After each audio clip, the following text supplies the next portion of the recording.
Cerca Teleeuropa sul tuo Play Store o Apple Store e scarica la nostra app.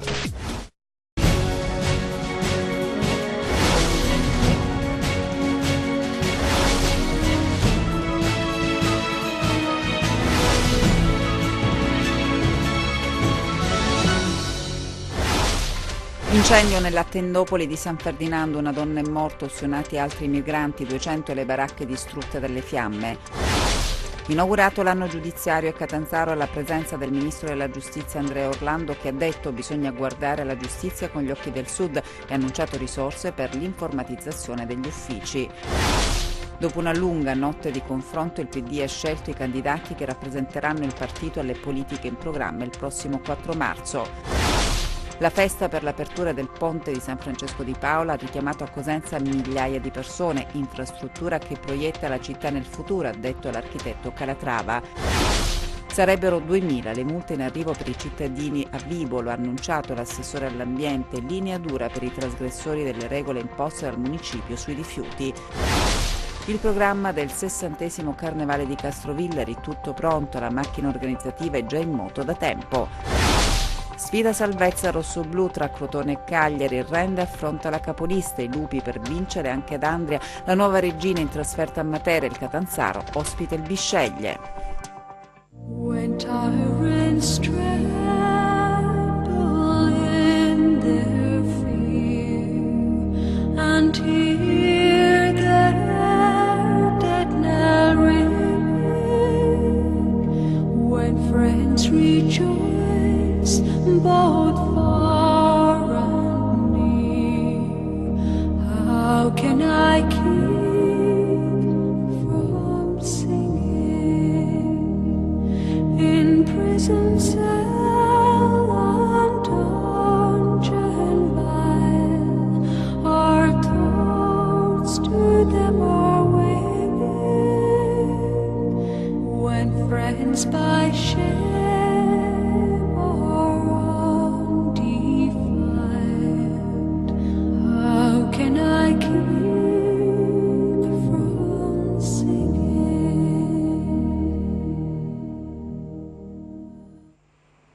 Buonasera dalla redazione del TG10. In apertura avete visto la nostra copertina dedicata alla Shoah per non dimenticare l'orrore dell'Olocausto. Il primo piano del nostro TG invece è puntato sull'incendio che ha distrutto parte della vecchia tendopoli di San Ferdinando, causando una vittima e 2 feriti.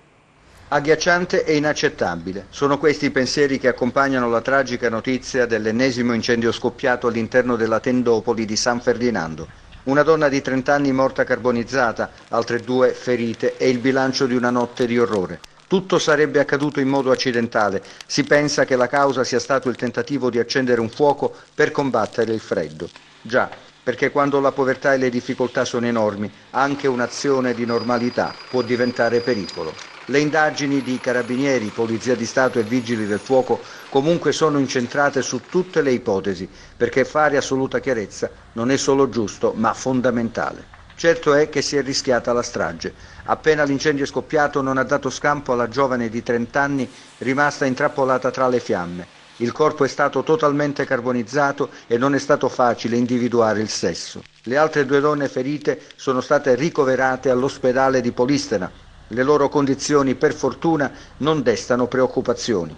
Altri 100 immigrati che si trovavano nella tendopoli sono stati sfollati. Per loro si sta allestendo in tempi record un'altra struttura. Il prefetto di Reggio Calabria Michele Di Bari ha convocato d'urgenza un comitato per l'ordine pubblico. La macchina dei soccorsi è stata il più possibile tempestiva. Fin qui i dati di cronaca, che servono certamente. Ma i pensieri sono altri e la tristezza per una morte assurda non ha consolazione alcuna.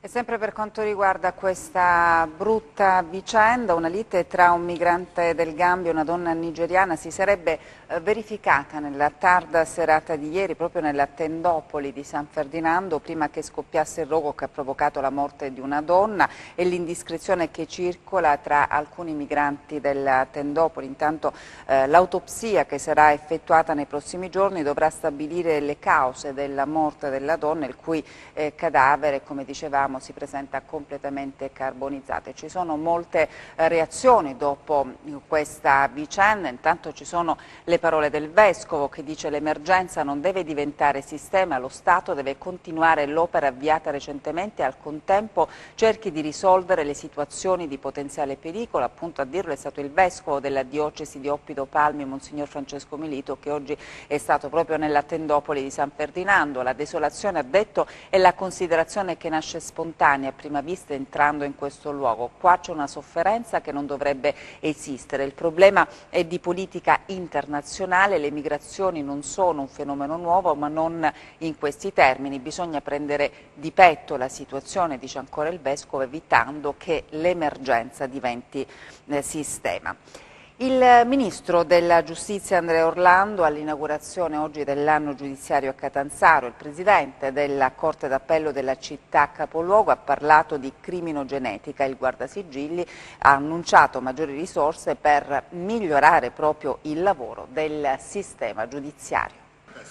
Ci sono i procuratori di Cosenza, Mario Spagnuolo e l'aggiunto Marisa Manzini, il procuratore di Catanzaro Nicola Gratteri, ma anche Eugenio Facciolla che guida la procura di Castrovillari e Pierpaolo Bruni, procuratore di Paola, all'inaugurazione dell'anno giudiziario a Catanzaro. La cerimonia nel distretto di Corte d'Appello alla presenza del Ministro della Giustizia Andrea Orlando. È stato il Presidente della Corte d'Appello Domenico Introcaso a introdurre i lavori e sottolineare come in Calabria vi sarebbero 160 organizzazioni criminali e come le piante organiche di tutti gli uffici del distretto, requirenti e giudicanti, sono, ha detto, inadeguate sia in relazione del numero di magistrati che a quello del personale amministrativo. Il Presidente della Corte d'Appello ha parlato di una dimensione criminogenetica dell''ndrangheta, concetto questo ripreso dal Guardasigilli e che si riferisce all'evoluzione dell''ndrangheta e ai rapporti tra l'antistato e la globalizzazione, l''ndrangheta e i circuiti economici. Il Ministro Orlando si è soffermato sulle piante organiche dei tribunali da implementare con i concorsi, ma ha anche ringraziato tutti coloro che operano in Calabria, magistrati ed avvocati, per l'impegno tangibile. Sono parole sue: ogni giorno sul territorio. Siamo in Calabria perché, ha aggiunto, dobbiamo guardare la giustizia con gli occhi del Sud. Infine, l'informatizzazione del sistema giudiziario. C'è un investimento, ha detto, corrispondente a 1.300 milioni per i prossimi 15 anni. I presupposti dunque per una trasformazione, un'accelerazione del lavoro che in questa legislatura, concluso il Ministro, ha portato al superamento delle emergenze e a risultati tangibili. Un territorio difficile e diviso in cui ho lavorato tanto e di cui sento già nostalgia. Sono le parole del prefetto Luisa Latella che lascia la città di Catanzaro, la decisione del Consiglio dei Ministri nei giorni scorsi.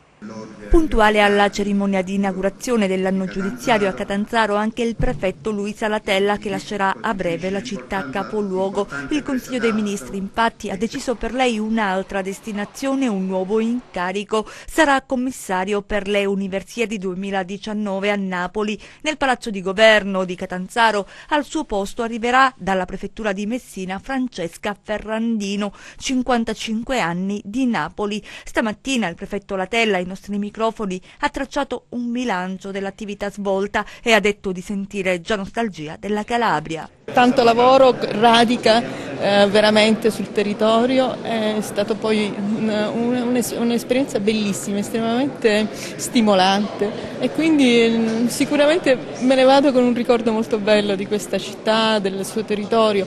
Ci sono tantissimi problemi, il primo da affrontare è quello della criminalità organizzata che condiziona anche questo territorio, ma poi c'è il problema collegato perché si collegano l'uno con l'altro del lavoro soprattutto per i giovani, e c'è il problema di riacquistare una unità, una forza di intenti che deve essere di tutti al di là delle varie divisioni che fanno sicuramente male in una terra dove ci sono molti problemi. Bisogna essere uniti per affrontare bene i problemi.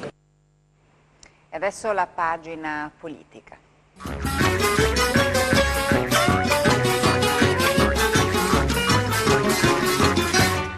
Bene, comincia la grande kermesse elettorale. Ieri il Partito Democratico, dopo quella che qualcuno ha definito la notte nei lunghi coltelli, ha espresso quelle che sono le scelte operate, cioè le candidature che gli uomini e le donne che rappresenteranno il partito nelle prossime competizioni elettorali del 4 di marzo in Calabria. Possiamo vedere la griglia dei prescelti, ci sono alcune novità ma non tante, per esempio si vede la presenza del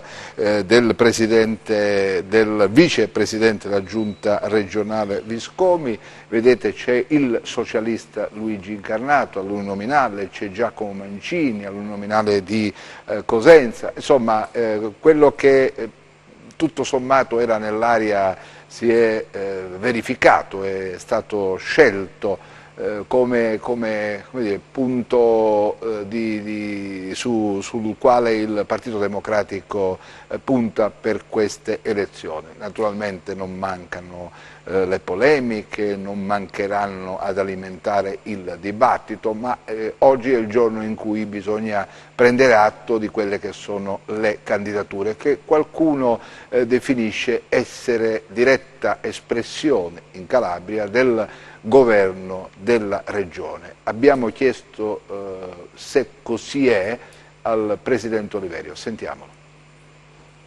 Le candidature sono state fatte nella sede che è quella della direzione nazionale con il concorso del segretario regionale del partito calabrese. Naturalmente noi hanno chiesto qualche punto di vista, qualche suggerimento che noi non ci siamo risparmiati dal dare. Naturalmente le candidature sono state fatte appunto agli organismi nazionali del partito con il concorso del segretario regionale come prevede lo statuto. Quanto c'è di Oliverio in queste candidature? Ma Oliverio ha solo praticamente rispetto alla richiesta di proposte, di suggerimenti, ha fatto come era doveroso appunto avanzare qualche suggerimento, niente di più. Chi esce sconfitto? Ma non c'è nessuno sconfitto, nessun vincitore. Dice Oliverio solo qualche suggerimento, guardando bene le liste c'è forse più di un suggerimento. Bene, evidentemente non è stato così inascoltato come si diceva alla vigilia il Presidente della Giunta in seno alla scelta dei candidati che rappresenteranno il Partito Democratico. Non tutti contenti, sentite cosa dice per esempio il Ministro Orlando questa volta in rappresentanza della sua corrente, i Dems, sentiamo. C'è stata una divisione sul modo in cui elaborare la proposta di candidature per le prossime elezioni politiche. Abbiamo segnalato i limiti di un percorso che è stato seguito e che a nostro avviso non ha consentito, non consente ancora di mobilitare tutte le energie che il PD deve mettere in campo in vista delle prossime elezioni. Beh, più chiaro di così, ci sono new entry e ci sono gli esclusi, come per esempio Dorina Bianchi, che dopo 17 anni non sarà più in corsa per un posto a Roma, è stata la stessa ex deputata ad annunciare la sua rinuncia. Per una che lascia, una che ritorna, ed è il caso dell'ex ministro Lanzetta che correrà appunto nel listino alla Camera Sud ed è il PD l'ha rimessa in gioco. Lasciando un attimo il Partito Democratico, parliamo di altre formazioni politiche. I 5 Stelle probabilmente aspetteranno l'ultimo giorno utile per rendere note le loro scelte, perché c'è un momento di rivisitazione complessiva delle liste. Qualche giorno fa vi abbiamo mostrato l'elenco dei candidati, ci saranno molte sorprese, assicurano dal movimento. Intanto la notizia che riguarda la scelta per quanto riguarda il Senato di Gioia Tauro di Gaetano Saffiotti, l'uomo simbolo della lotta all''ndrangheta, costretto a vivere sotto scorta ormai da tanto tempo. È tutto per questa pagina politica, ci vediamo naturalmente alle prossime edizioni, vi terremo aggiornati su quelli che sono i momenti di studio, di lavoro, di analisi strategico delle varie forze politiche.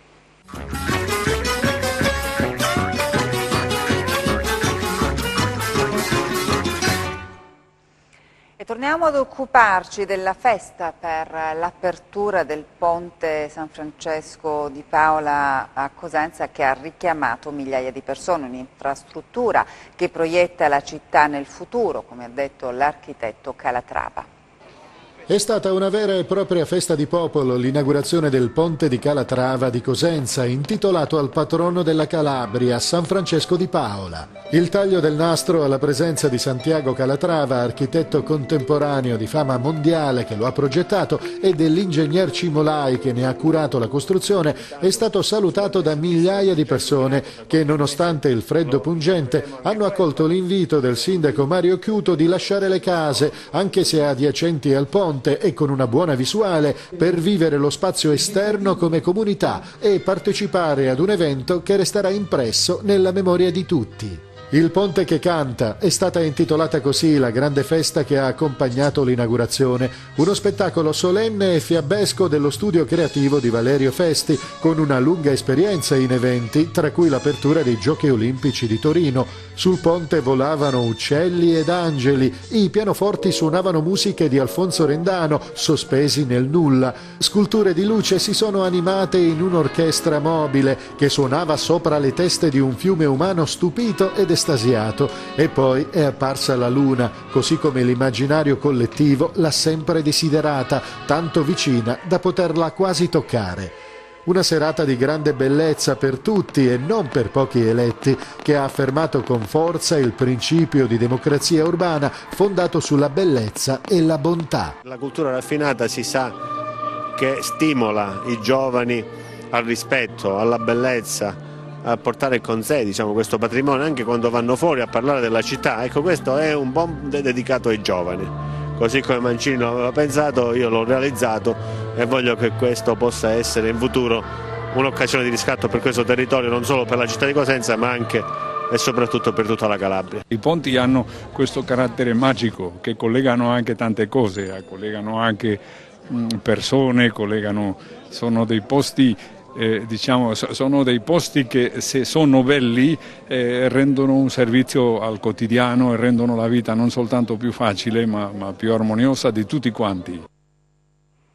Ci spostiamo adesso a Vibo, dove sono in arrivo migliaia di multe indirizzate ai trasgressori delle regole sulla raccolta differenziata. Il funzionamento del servizio, finalmente attivo, è messo a rischio dagli abbandoni che l'amministrazione sanziona grazie al sistema di videosorveglianza. Con l'avvio della raccolta differenziata, che a Vibo Valentia sta entrando a regime lentamente, tra non poche difficoltà, sono spariti i cassonetti, ma non sono spariti i cumuli di rifiuti lungo le vie. Dal centro alla periferia non mancano vere e proprie micro discariche a cielo aperto, un problema di inciviltà che sarà risolto solo facendo pagare i responsabili. Nei prossimi giorni saranno infatti recapitate oltre 2000 multe, la cui emissione è stata resa possibile grazie alle fototrappole che hanno immortalato i trasgressori. Per combattere queste sacche di resistenza si continuerà ad installare altre fototrappole nei punti critici della città capoluogo e nelle marinate, e saranno intensificati i controlli delle forze dell'ordine. Vibo sta attraversando un periodo storico è molto delicato, perché finalmente ci siamo uniformati a tutte le realtà cittadine. Anche a Vibo possiamo dire che oggi c'è la raccolta differenziata. Bisogna collaborare perché sporcare la città non è un danno che si fa soltanto agli altri, è un danno che si fa a se stessi e si fa anche per il futuro dei nostri figli, perché Vibo è una città bella, Vibo è una città vivibile e basta poco per vivere tutti quanti meglio. Quindi non abbiamo voluto arrabbiarci col cittadino perché non collabora, noi stiamo chiedendo collaborazione, invitiamo il cittadino a una collaborazione, a fare la raccolta differenziata ed evitare atteggiamenti incivili, che è quello di abbandonare i rifiuti per le strade. Per il resto ci riteniamo soddisfatti perché abbiamo raggiunto percentuali importanti, stiamo migliorando, stiamo cercando di raddrizzare il tiro col soggetto gestore che comunque ci sta dando una grande disponibilità. Abbiamo già programmato col soggetto gestore un'opera di risanamento in tutto il territorio comunale, quindi a presto queste microdiscariche che abbiamo già individuato saranno rimosse, con l'augurio che, con collaborazione di tutti, non si verifichino più di questi episodi incresciosi. Torniamo adesso alla cronaca con i nostri 100 secondi. Il centro operativo della DIA di Milano, coordinato dalla Direzione Distrettuale Antimafia, ha eseguito un'ordinanza di custodia cautelare in carcere confermata nei giorni scorsi dalla Corte di Cassazione nei confronti di Edoardo Novella, 43enne di Bollate. L'arresto di oggi giunge al termine delle operazioni Linfa e Cherina 2, che nei mesi scorsi avevano portato all'arresto di 13 persone, la maggior parte delle quali di origini calabresi. Il garante per l'infanzia e l'adolescenza della Regione Calabria, Antonio Marziale, ha incontrato il bimbo che, secondo la Procura della Repubblica di Palmi, sarebbe stato fatto oggetto di continue, perduranti e reiterate vessazioni di ordine psicologico e fisico, consistite in imprecazioni, rimproveri, minacce, vere e proprie violenze fisiche e psichiche. Chi maltratta un bambino, ha detto il garante nel suo intervento, commette un crimine contro l'umanità debole e indifesa e chi sa qualcosa che potrebbe rivelarsi utile alle indagini e tace ne è moralmente complice. Avrebbe estirpato della macchia mediterranea da un terreno senza autorizzazioni per impiantare un frutteto. Un bracciante, 60enne di Mesoraca, è stato denunciato dai carabinieri forestali per violazione della normativa ambientale e paesaggistica. Hanno pagato 2 trattori agricoli con assegni circolari falsi, truffando un uomo di 51 anni di Pozza di Fassa, in Trentino, e un senese di 43 anni. Si tratta di 2 uomini scoperti e denunciati dai carabinieri di Canazei, in Trentino, uno di 38 anni di Marina di Gioiosa Ionica, l'altro di 29 anni di Siderno, Reggio Calabria. I 2 si erano spacciati per dipendenti di un'impresa edile, risultata estranea ai fatti, e avevano compiuto gli acquisti online, uno per 15.000 euro e l'altro per 10.000 euro. Lieve scossa di terremoto alle 19:29 di oggi nell'Amitino. L'evento sismico è stato registrato a 3 km dalla città di Lamezia Terme ad una profondità di 74 km. Il sisma registrato all'Istituto Nazionale di Geofisica e Vulcanologia è di magnitudo 3.5 non ha provocato danni a persone o cose. Parliamo invece adesso del Carnevale di Castrovillari. Tutto pronto, la macchina organizzativa è già in moto da tempo. Nello splendido scenario di Villa Bonifati, nel cuore delle vigne, è stato svelato alla stampa il programma della 60ª edizione del Carnevale di Castrovillari e Festival Internazionale del Folklore, in programma dal 3 al 13 febbraio 2018. Siamo molto soddisfatti e felici di poter mettere così ovviamente in pratica quello che è lo sforzo di tantissimi mesi, con gli appuntamenti più importanti che sono l'incoronazione del Re Carnevale, le serenate tradizionali, le sfilate di domenica e martedì grasso, il falò di Re Carnevale. Nelle vesti di Re Burlone l'attore Massimo Lafalce, in quelle della Quaresima Mena Filpo della compagnia teatrale I Pirrupaini. Tantissimi gli appuntamenti inseriti nel variegato cartellone che spaziano dal folklore alle maschere, alla cultura ed ancora mostre fotografiche e pittoriche, con il focus interamente dedicato alla Sicilia, danza e sport. Abbiamo veramente in questo periodo grandi ristrettezze di fondi, però la grande forza del volontariato, della Proloco, di tutte le maestranze della Proloco che si dà da fare, riesce ancora una volta a far sì che questo carnevale continui nella storia di Castrovillari. Consegnato nel corso della conferenza stampa il premio Carnevale, 15ª edizione. Quest'anno il premio, realizzato dal noto orafo Gerardo Sacco, è andato al giornalista castrovillarese corrispondente Sky Lucio Rizzica e all'azienda Marelli di Rossano. Attestazione che tutto sommato quello che hai fatto ha lasciato un segno, ha lasciato tanti amici e probabilmente, anzi sicuramente, è una radice che non può staccarsi, quindi tutto è partito da qui. È chiaro che Nemo Profeta in Patria questa volta la massima non ha funzionato. E siamo adesso allo sport, parliamo di calcio, gli impegni delle squadre calabresi. Parla di famiglia Walter Zenga, il tecnico del Crotone si sente a casa allo Scida ed esprime soddisfazione per il mercato che i suoi dirigenti stanno conducendo. Forti del successo conquistato a Verona, i rossoblù affronteranno un'altra sfida salvezza, quella con il Cagliari, da vincere a tutti i costi. Qualcuno mi ha detto gli manca questo, gli manca quello. è il modo migliore per perdere una partita. Nelle difficoltà gli uomini tirano sempre fuori il meglio di loro stessi e quindi questo deve essere ben presente nella nostra testa. È sempre importante, però come ho sempre detto è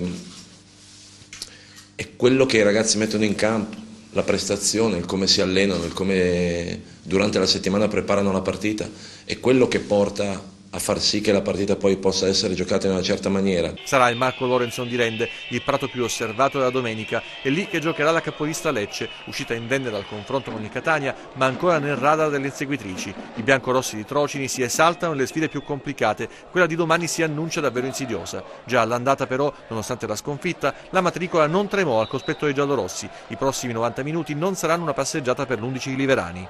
Vincere da un po' di tempo il verbo preferito in casa Cosenza. I lupi non si lasciano distrarre dalle manovre di mercato che tra arrivi e trattative stimolano i sogni dei tifosi e consolidano una squadra altamente competitiva. Il tecnico Braglia, realista come sempre, presenta la sfida con l'Andria, conscio del valore delle difficoltà che presenta l'impegno al degli Ulivi. Per l'allenatore l'esigenza di sostituire lo squalificato Calamai senza scalfire gli equilibri raggiunti. Credo che questa sia una squadra che abbia lavorato bene, che stiamo bene e ci andiamo a giocare la partita come stiamo facendo da tutte le parti, sperando che ci vada bene. Noi dobbiamo fare risultato, dare seguito alle prestazioni e poi vedere. Lo sbaglio che possiamo fare noi è essere contenti di quello che stiamo facendo. Quello sarebbe uno sbaglio enorme. Speriamo non succeda, speriamo che continuiamo a fare bene, speriamo che da qui alla fine siamo intelligenti, pazienti nelle nostre cose e poi alla fine vediamo che punto di classifica abbiamo e speriamo che dia molte soddisfazioni a tutti. Dall'altra parte un altro tecnico esperto come Papagni, al quale è stato affidato il destino della formazione pugliese. Per quanto riguarda i punti è sicuramente la migliore delle ultime 7-8 gare, capolista virtuale, 5 vittorie e 2 pareggi nelle ultime 7 gare, una squadra con un organico importante che ha stentato all'inizio, ma con l'arrivo di Braglia in maniera particolare ha mostrato di cominciare ad essere ordinata, compatta, forte, e questo, qualora ce ne fosse bisogno, deve far alzare i nostri livelli di attenzione e concentrazione, ma anche noi nelle ultime 2 gare abbiamo mostrato di comprendere che queste sono caratteristiche che vanno utilizzate in questi campionati e siamo pronti a giocare con, come dicevi tu, con una delle squadre più in forma e più forti del campionato. Un successo per risalire la china e dare un senso alla stagione. Il Catanzaro ha grandi chance con il Bisceglie, ma toccherà a Dionigi mettere in campo la formazione migliore, mixando tra vecchi e nuovi gli elementi più compatibili per condizione e caratteristiche. Infantino e Letizia guideranno l'attacco giallorosso contro l'11 di Zavettieri. È una regina che sta mutando pelle, quella che sfiderà il Matera il 21 settembre Franco Salerno. Sono tanti gli elementi approdati in Amaranto e tanta la curiosità di vedere all'opera la formazione di Maurizi, orfani di Francesco in cabina di regia, ma rinnovata dagli arrivi tra gli altri di Provenzano, Castiglia e Armeni. E in chiusura le previsioni del tempo.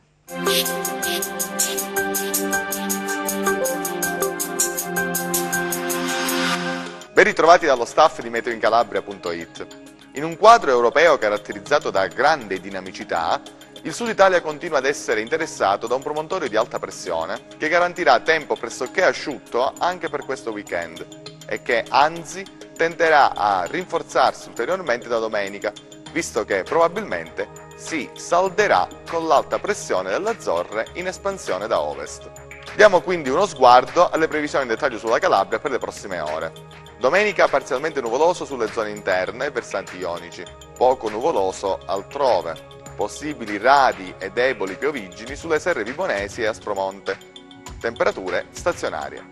Diamo adesso il consueto sguardo a mari e venti. Domenica il Tirreno Cosentino e il Golfo di Santa Eufemia saranno mossi, mentre gli altri mari saranno poco mossi. Venti deboli di direzione variabile sul Tirreno, dai quadranti settentrionali deboli o al più moderati sullo Ionio. Per ulteriori approfondimenti vi rimando, come di consueto, al nostro sito internet www.meteoincalabria.it e alla nostra pagina Facebook Meteo in Calabria, su cui vi invito ad apporre il vostro mi piace. La puntata odierna termina qui, a me non resta che augurarvi un felice weekend. Infine, uno speciale ringraziamento a Ten e a tutti voi telespettatori. E grazie per aver seguito il nostro TG, buon proseguimento di serata.